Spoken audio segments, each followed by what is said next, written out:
আজ আমাদের সোনামুড়া থানার অন্তর্গত যে ইউএনসি নগর, বাতাদুলা এবং মতিনগর বর্ডার রুট আছে, এখানে পেট্রোলিং এর সময় হিউজ কোয়ান্টিটি ড্রাই গাঞ্জা রিকভার করা হয়, যেগুলি ওজন করলে দেখা গেল মোট 45 কেজি 500 গ্রাম, এবং এগুলির যে কালোবাজার মূল্য আনুমানিক 9,10,000 টাকার মতো হবে। তো এগুলি অ্যাকচুয়ালি যারা স্মাগলার আছেন তারা বাংলাদেশে পাচারের উদ্দেশ্যেই এগুলি এখানে মানে লুকায়িত অবস্থা রেখেছিলেন।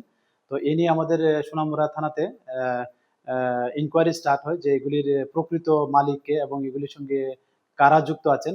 তো যাদেরই আমরা এই মামলা বা ইনকোয়ারির সঙ্গে যুক্ত থাকার প্রমাণ পাই, আমরা অবশ্যই তাদের এগেনস্টে যা আইনত ব্যবস্থা নেওয়ার আমরা অবশ্যই নেব।